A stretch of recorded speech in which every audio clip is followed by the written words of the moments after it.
They really, in essence, don't have anything to do with the academic achievement of a child from day to day, week to week, month to month.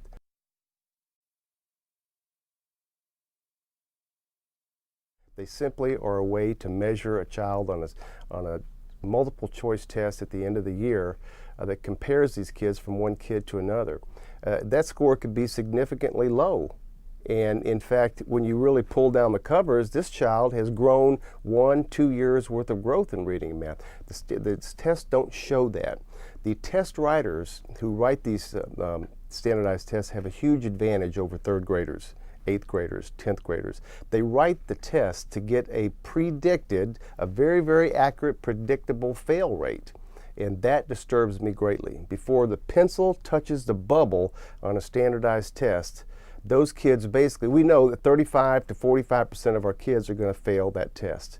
That's not education. That's not what teachers do every day. Teachers teach with clarity. Tests are designed with confusion. And I had heard the latest results of our 10th grade reading tests, and what I heard was very disturbing. 61% of our 10th graders failed the FCAT reading test that year.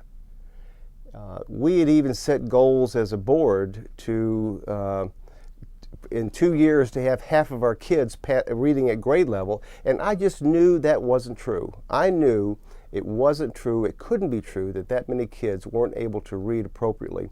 So I asked the district at that point to give me the closest thing they could legally to the FCAT reading and math test, and I took it. 4 parts of the reading and 2 parts of math, and I pushed it in and had it computer scored and got my results back. And when I got my results back, I was shocked.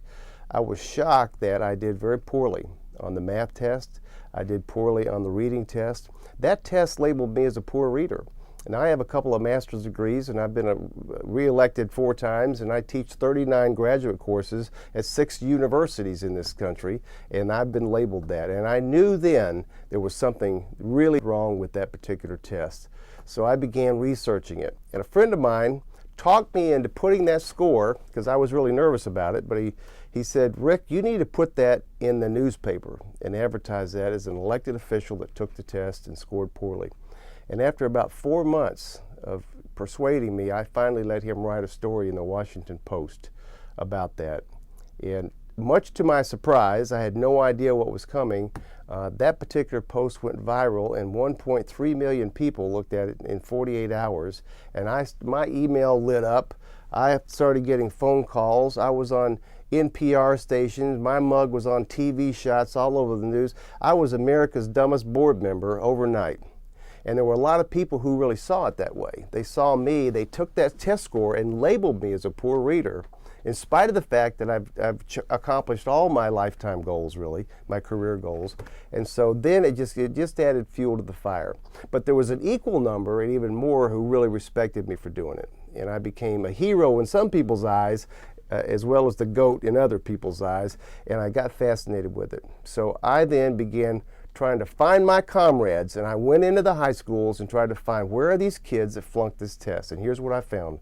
I'm finding honor students, AP students, IB students in remedial reading classes. The number, 19,000 kids in my school county as a whole. So I started doing the numbers on that. It was somewhere around 95,000 kids in the state of Florida were in remedial reading courses. I began listening to them read. I talked to their academic teachers. These kids had 3.5 GPAs. They had 4.0 GPAs. They were doing dual credit with colleges and yet hung in these remedial reading courses. So I knew that this had to be exposed. The idea